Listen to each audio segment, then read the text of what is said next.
Let's begin with security matters. Bandits have abducted about 43 persons, mostly women and children, from the Kakidawa ward in the Gidan district of Maradun Local Government Area, Zamfara State. The incident occurred at around 2 a.m. on Sunday, and it was gathered that the heavily armed attackers stormed the village, firing sporadically and forcing residents, especially men, to flee into the bush. A source said women and children unable to escape were taken at gunpoint, adding that the head count of the abducted was conducted the following day, Monday. Locals said the bandits had not contacted any of the affected families to discuss ransom demands. Earlier, former chairman Zamfara Committee on Persecution of Bandits and Related Offences, Abdullahi Shankifi, shared his thoughts on this. Take a look. The people of the rural community in Kakidawa of Gidan ward in Maradun Local Government were kidnapped by armed bandits on Sunday about 2 a.m. The bandits have conducted house-to-house attack, which they kidnapped 43 women and children, and they were taken to their hideout. Up to now, the bandits have not made any contact to the affected families. So this is a horrible situation. This rural community have found themselves in the hands of this criminal element in ungoverned spaces, because Zamfara has a very vast land mass, and which Maradun is one of the local government that have a deep forest where these armed bandits have camped. And now to update on the Dele Farotimi trial. Embattled human rights lawyer Dele Farotimi, who is standing trial in an Ekiti Magistrate Court for allegedly defaming Afe Babalola, may be facing a longer road to freedom than anticipated. Earlier today, his bail request was denied, with the ruling for the bail application shifted yet again to 20th December 2024. Farotimi's counsel applied for the bail, noting that the alleged offenses were bailable and that his client was of a known address, being a lawyer of 25 years of unblemished record. But counsel to Afe Babalola objected to the bail application. He argued that the applicant did not merit the bail and the application was incomplete, and because it was filed by a litigation clerk. The first argument was on the issue of whether an SAN can argue in the criminal matter of this nature in a magistrate court, because the prosecution opposed the appearance of Mr. Adeyinka Olumude Fusika, who is a senior advocate of Nigeria, that he cannot appear in the magistrate court.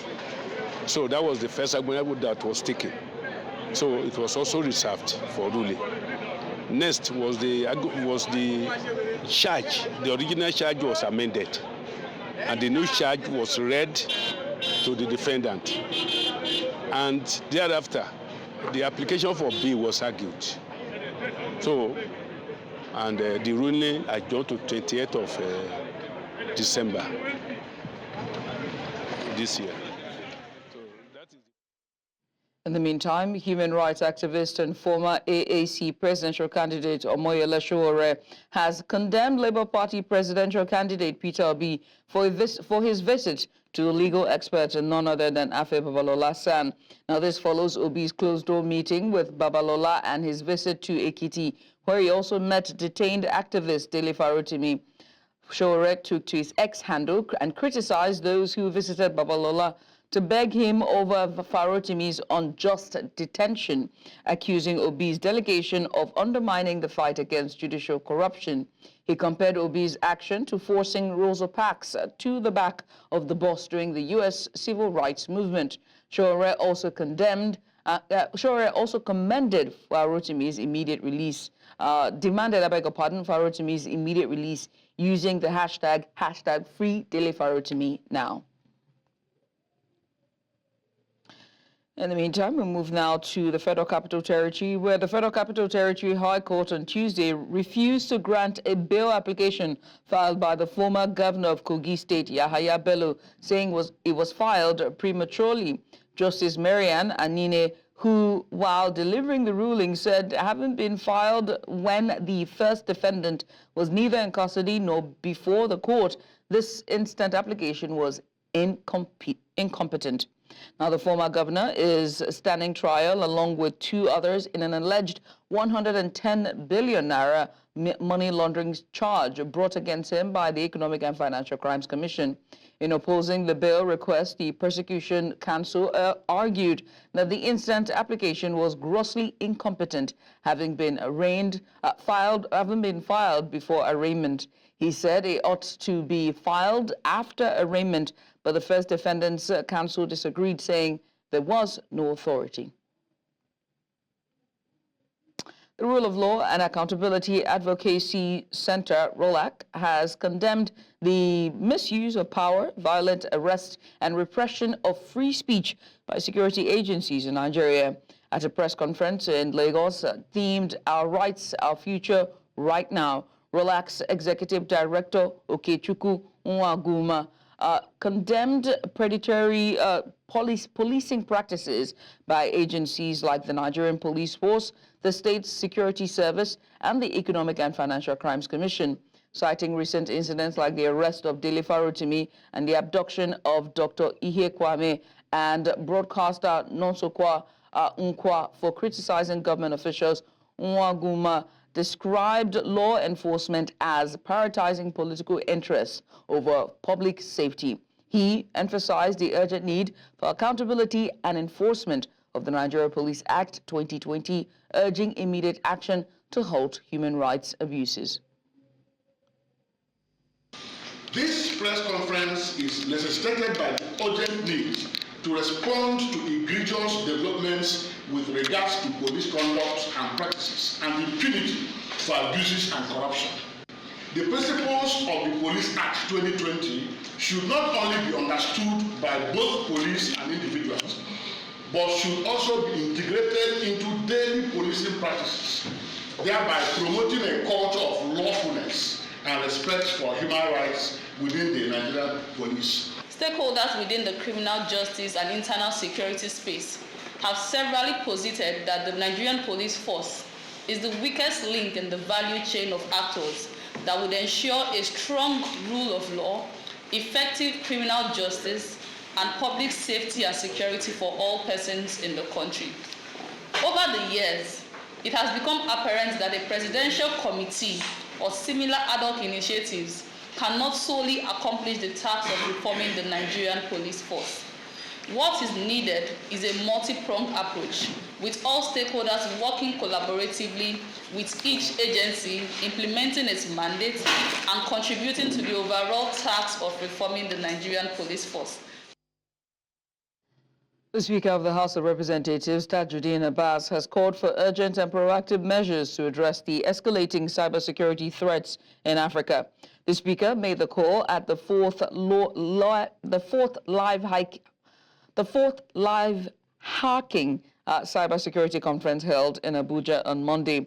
Represented by the Chairman, House Committee on Digital Information, Communication Technology and Cybersecurity, Adedeji Olajide, the conference themed 141 servers down, a call for proactive defense strategy, provided a platform for cybersecurity experts, policymakers and stakeholders to deliberate on safeguarding Africa's digital infrastructure.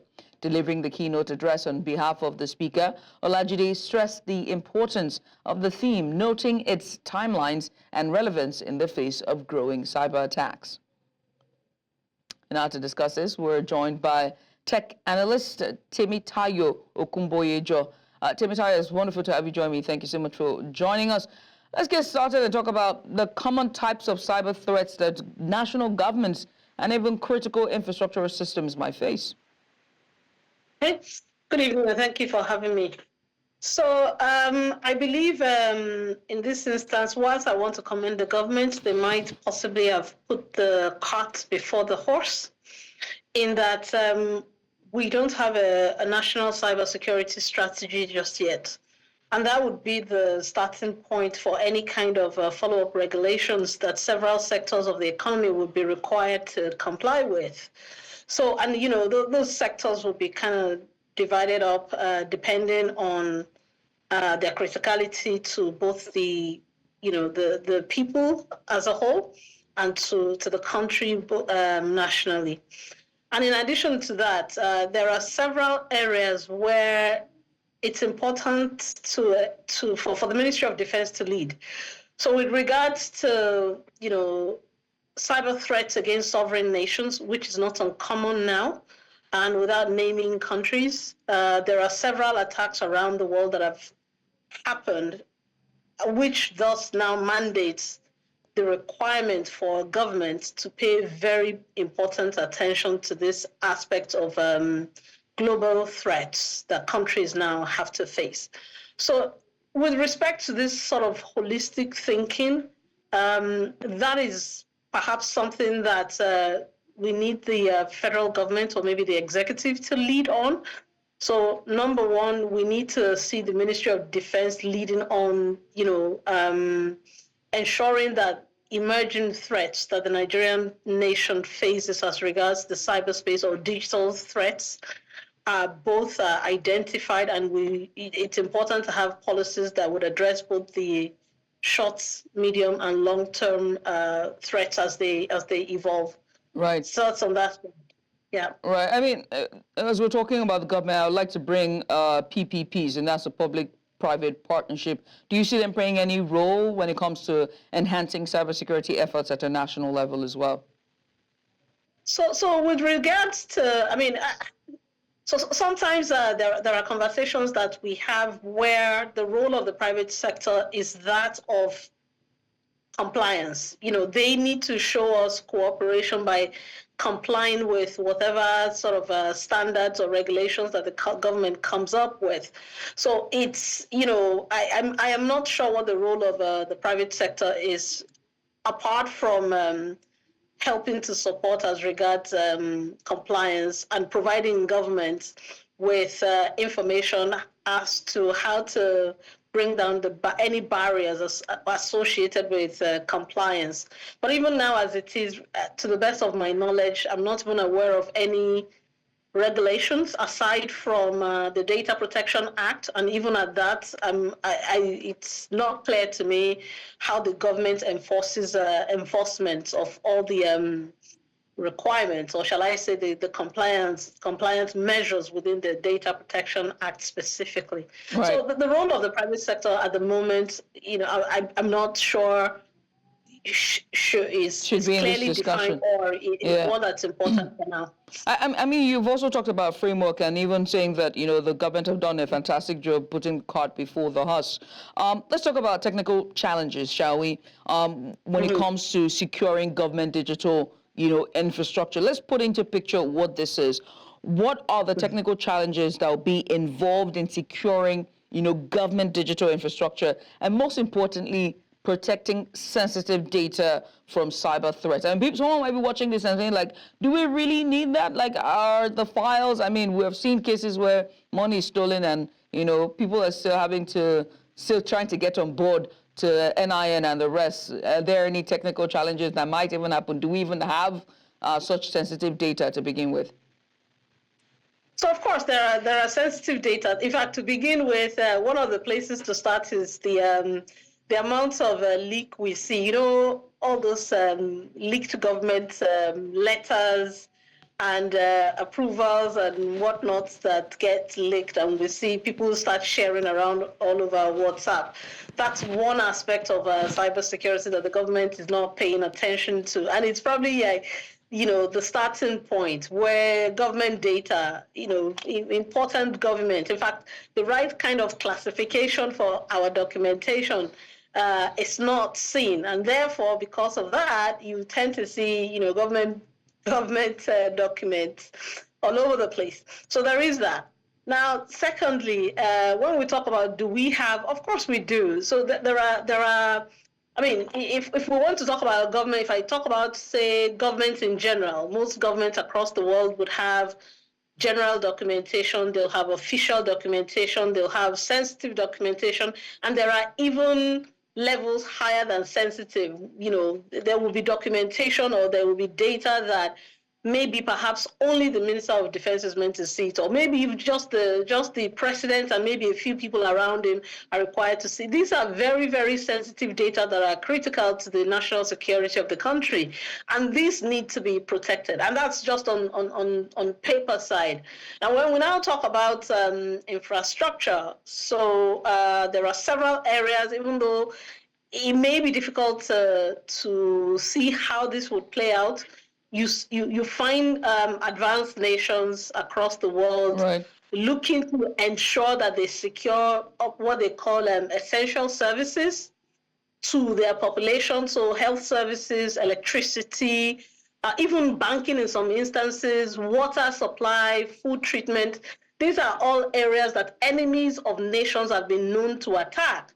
A very popular one is the Ukraine power attack a few years ago, even up until like 2 or 3 years ago. So, you find, national actor, enemies of states, say, attacking a country's electricity infrastructure. In the current environment and in this age, it's a significant attack to put at the nation, because you are essentially trying to cripple not just the economy, you are also trying to cripple essential services that people's lives may depend on.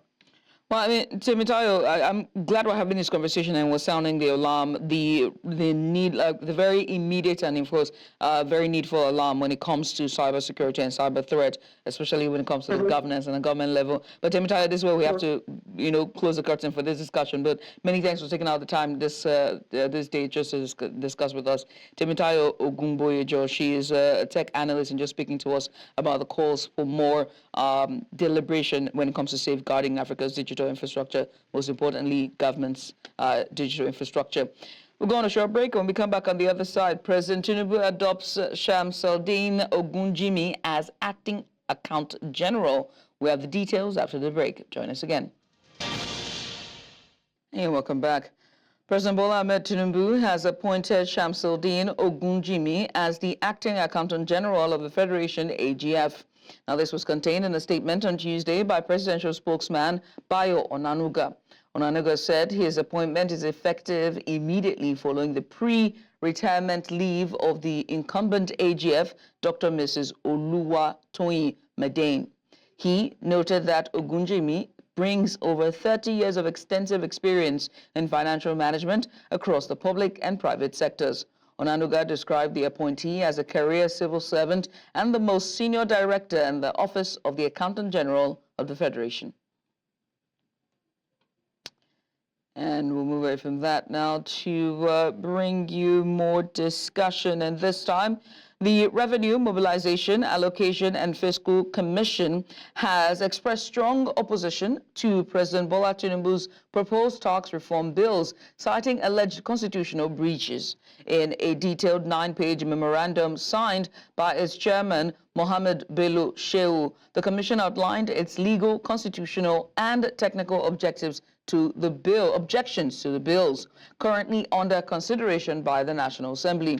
The commission urged that the commission argued that Section 162(2) of the 1999 Constitution, as amended, grants its exclusive authority to determine the formula for equitable revenue sharing among the federal, state, and local governments. This mandate, it's emphasized, must reflect fairness and justice in line with its constitutional duties.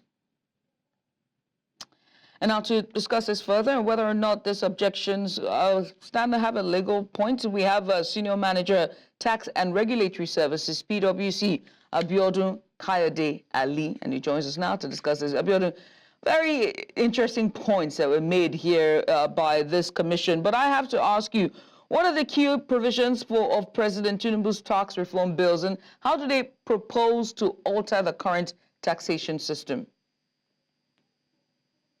Yeah, thank you very much. So the key, generally, those reforms, what they aim to do is to reduce the amount of taxes that will be paid basically by people, right? To reduce the number of taxes from what we have currently to something single digits, right? So officially we have about 60 taxes, and unofficially we have about 200 taxes. So the current reform bills aim to reduce this to single digits, basically.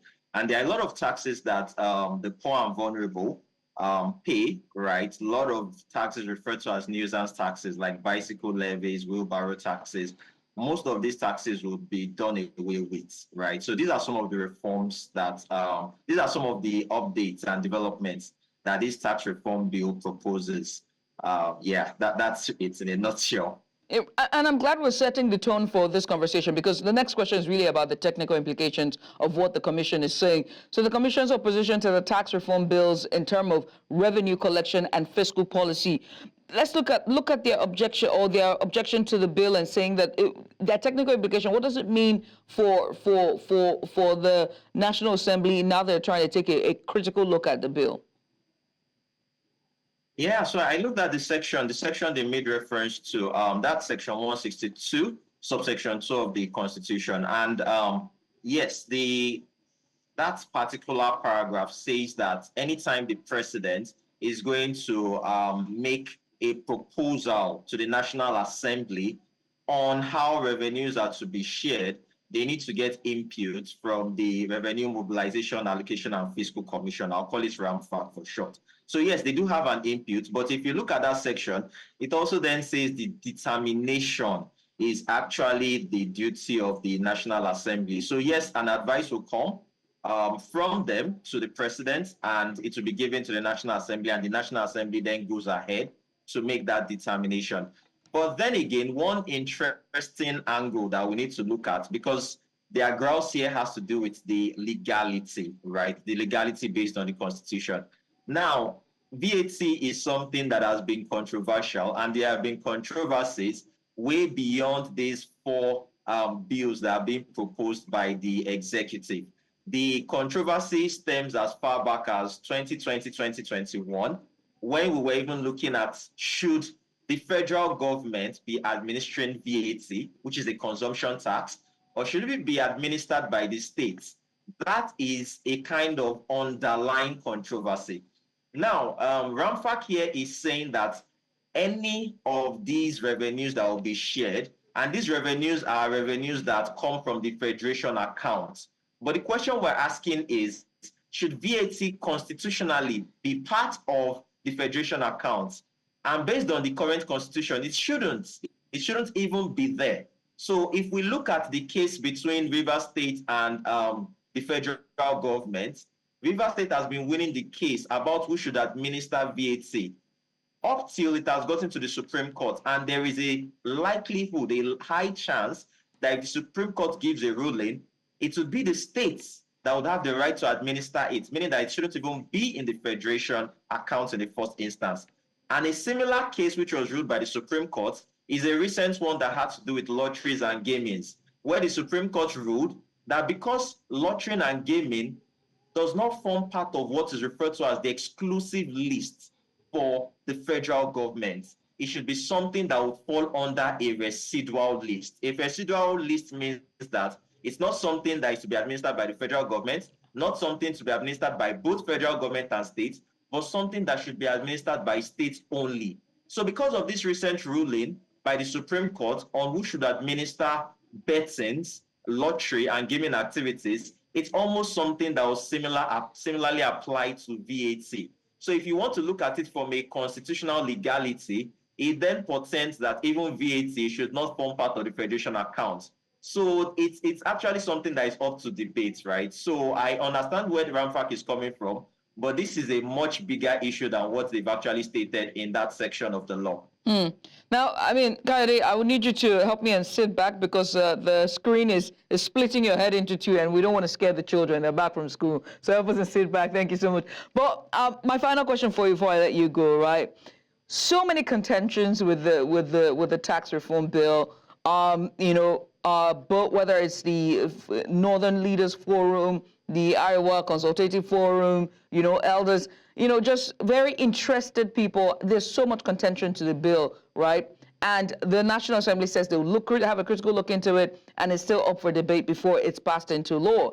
But I have to ask you, you are the expert, all right? Is there any benefit to this bill? Would there be any potential economic impact, of this proposed tax reform, for small, medium-sized businesses in Nigeria, for the everyday man, for myself and you? Are we in trouble with the bill? Be honest.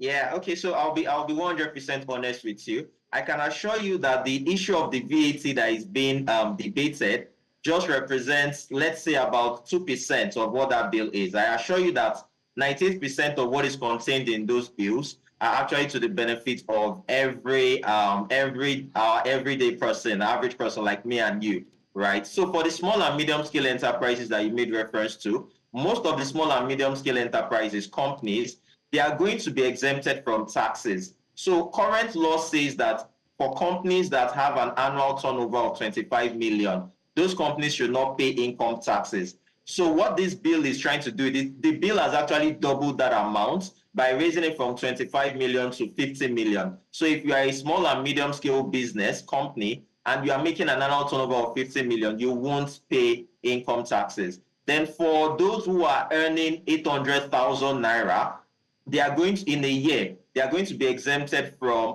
personal income tax. In fact, if you're even earning if you're earning a million in a year, you would enjoy exemption, because apart from the 800,000, which would be exempted, there is also a 200,000 benefits that you get. So lots of benefits. Then for those who are actually in the digital system, you can be employed here in Nigeria and be working for foreigners abroad, and you would be earning in foreign currency without causing a kind of tax implication for them in Nigeria, which would be the case if under our current existing laws, you would expose them under our current existing laws. But based on the proposed laws, you won't have to expose those companies, and they will be able to hire local young people, right, to actually do the work. So lots of benefits. And I told you one, which has to do with the nuisance taxes. You remember most of our small-scale business owners, right? Most of the kiosk owners, the shop owners, the wheelbarrow pushers, they pay lots of levies, lots of taxes.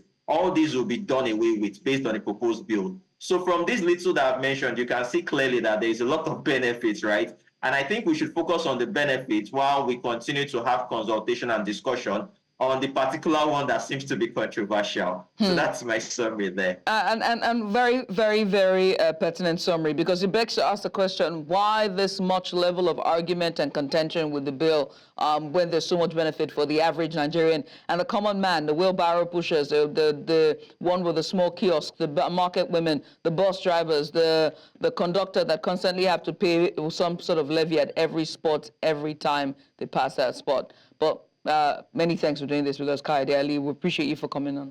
Thank you. Thank you for having me.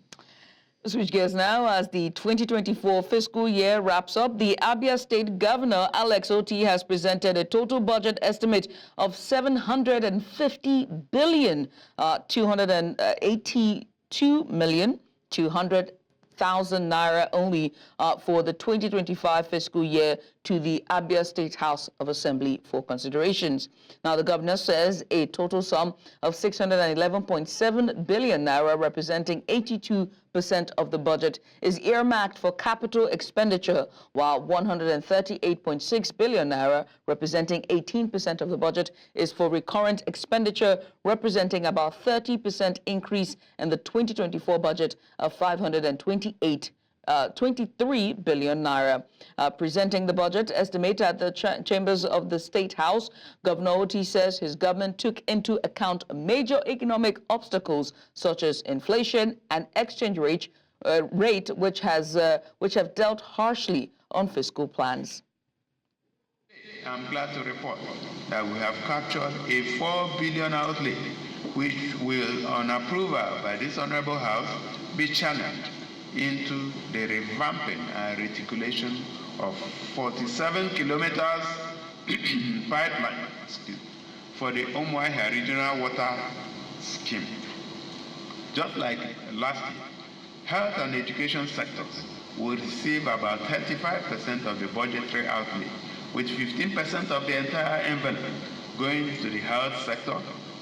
Basic and secondary education will get 14.63%, while tertiary education will receive 5.42%. And we can also attest that the budget of 2024 was meticulously appropriated and executed.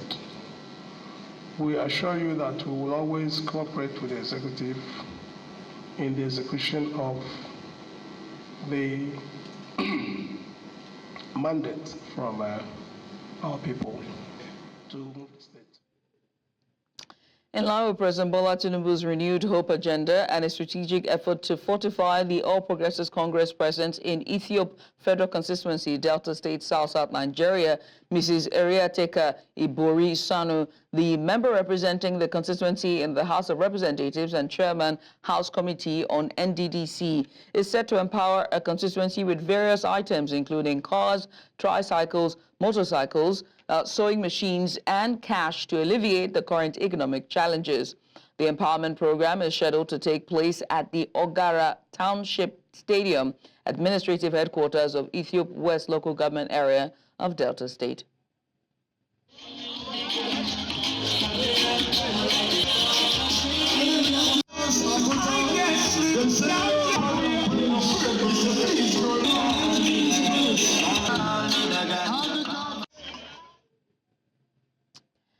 Despite the importance of good nutrition to maternal health, many women struggle during pregnancy due to economic difficulties, amongst other challenges. It is against this backdrop that the Azuka and Ifi Ubani Foundation, a community-based initiative, hosted an impactful event Monday to help improve maternal health in Nigeria by donating essential prenatal supplements to pregnant women. The foundation aims to reduce maternal health challenges through a free distribution of high-quality vitamins. By addressing nutritional gaps, the foundation's efforts contribute to combating maternal mortality and promoting global health, affirming the belief that health is wealth. We believe in health, that health is wealth. In our country, we have a whole lot of issues with infant mortality. We are here today to help the government, to support the government in giving back to the government or to my people. 3,000 of this is given to us today, and the rest are in the vehicle. And we are going to make sure once it leaves this place, it's going directly to the Lagos State Medical Store, which is situated in Oshodi, for proper accountability, taking, and then the local government will come and pick it up from there, signing for those commodities, and before we give them the next consignment, we will, of course, make sure that they give us data and details of people they use it for. And you're welcome back. Zambia's top court has barred former President Edgar Lungu from standing for re-election in 2026. The Constitutional Court ruled that the 68-year-old politician had already served the maximum 2 terms allowed by law.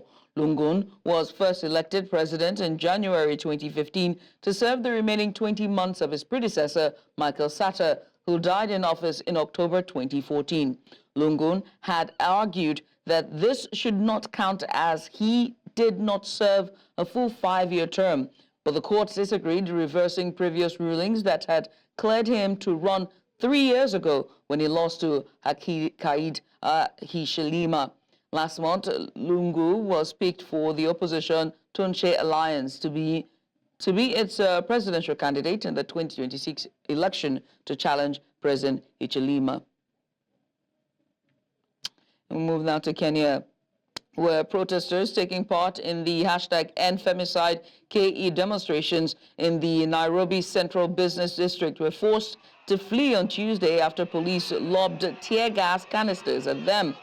Despite the peaceful nature of the protest, police responded with force, violent dispersal tactics, and unlawful arrests. Several persons, including journalists, reportedly sustained injuries with several others arrested. The protests were partly to mark the conclusion of the 16 days of activism against gender-based violence on International Human Rights Day. But the peaceful march, which had brought together women, human rights activists and allies to raise awareness about the recent surge in femicide cases across Kenya, soon took a deadly turn. This is the second anti-femicide march this year. The first was held in January. So far, they're tear gassing us for saying end femicide, so I think they are speaking loud and clear. You cannot say you are part of the solution, and when you try to bring solutions to you, you try to sabotage us. There's no reason why you should send armed police against people with placards who are telling you as a government, this is a problem that needs to be solved, and you're throwing tear gas at them. To what end? So the government is part of the problem, according to me. We need to be safe around our men. We need to be safe when we are going for a jog in the morning. I need to be safe when I come home. I just need to be okay. I just need to feel okay around the people that I love. I need to feel okay among the people that I interact with on a day-to-day basis. Yeah, it's not a protest. It's not a demonstration. It's not targeted on anyone. It's honestly an awareness walk. So how am I going to trust my government to end this if we barely just got here and we're being tear gassed already?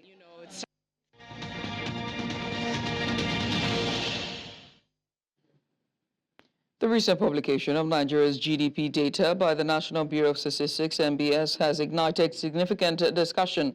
Although the country saw nominal growth in Naira, the GDP in dollar terms plummeted by more than 52% from 2023 to 2024, Q1, Q3, largely due to currency devaluation.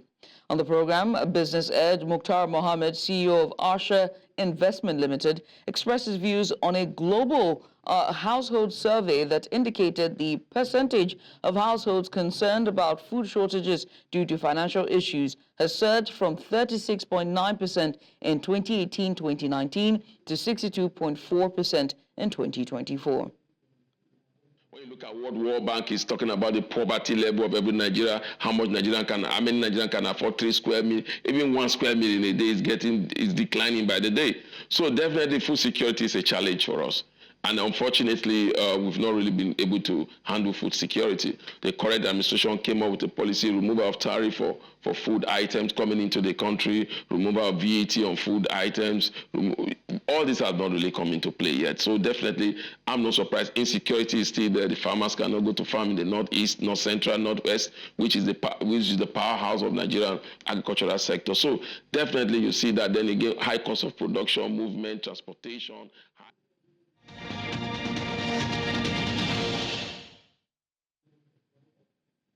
The Commonwealth Fencing Federation has dispatched a delegation to Nigeria ahead of the 2024 Men's Junior Ekpe Fencing World Cup, scheduled for December 14th and 15th at Charterhouse, Lagos. The visit is a critical step in evaluating Nigeria's readiness to host the 2026 Commonwealth Fencing Championships. Leading the delegation is Peter Smith, chairman of the CFF Technical Committee, who will assess the tournament's organization and facilities over the 2-day event. President of the Nigeria Fencing Federation, Adeyinka Samuel, described the visit as an opportunity to demonstrate the country's capabilities and readiness to the international fencing community, potentially setting the stage for Nigeria to host the prestigious Commonwealth Championships in 2026. Former Super Eagles striker Brown Ideye has signed a deal to join 2-time African champions Eyimba of Aba till the end of the season. The move marks his return to the domestic scene 17 years after he left Ocean Boys in 2006. The 36-year-old has been without a club since leaving Kuwaiti side Al Yamak in 2022 and will join former international teammates Ahmed Musa and Abdullahi Shehu in the NPFL. Both players are currently signed to Kano Pillars. Ideye will join the People's Elephant to strengthen a squad currently competing in the Nigeria Premier Football League and the CAF Confederations Cup. Eyimba sit in 8th place in the NPFL, albeit with 2 matches in hand, and a 3rd in the CAF Confederation Cup group behind Zamalek and Al Masry after a loss and a draw from their opening 2 games. And that's all at this hour, but before we go, let's take another look at some of the major stories. Bandits have abducted 43 women and children in Maradun Local Government Area of Zamfara State. Dele Farotimi to remain in custody as Ekiti Magistrate Court has denied his bail request till December 20th. And we also told you that police have fired tear gas at #Femicide KE protesters in Kenya. Now remember, you can watch News Central live anywhere you are. We're on DSTV channel 422. You can also find us on Star Times channel 274. We're also on Avo TV, or better yet, stream us live on YouTube. Many thanks for watching. I am Judith, TV. Bye for now.